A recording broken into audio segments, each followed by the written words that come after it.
And then as far as just the whole kind of exchange as far as initial consent and whether or not just because an alleged victim initially consented to doing the hotel nights or the freak-offs, that it doesn't mean that sex trafficking didn't occur. And so the government thought that this kind of language would be a little confusing to the jury. The defense says that there should be language about the defendant and his knowledge, because the victims initially, he says that, or initially the defense says that, you know, these alleged victims, they initially agreed to be doing these hotel nights and these freak-offs. And so in terms of just Sean Combs' state of mind, he didn't know, especially towards the end, that this might have been non-consensual or that the victims didn't want to participate because of that initial consent. So a lot of the sex trafficking, kind of the same with the RICO, where it's just like about language, but I think it goes a little bit deeper, especially because of that gray area that these women were Sean Combs' former girlfriends. And so I think from the defense's point of view, they were really trying to argue just as to Sean Combs' state of mind, what he knew, what he didn't know, and they were they were pretty much arguing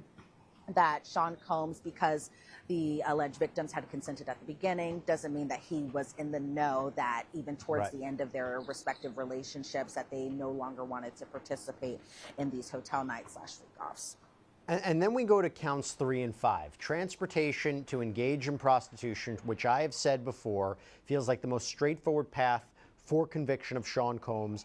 You talk about the hotel records, the transport record, the travel records, the payments, the text messages, the voice notes from Sean Combs, that he played allegedly an integral part in transporting these individuals and these alleged victims for the purposes of sex work. Forget force, fraud, and coercion. That's not a part of it. It feels like a straightforward case.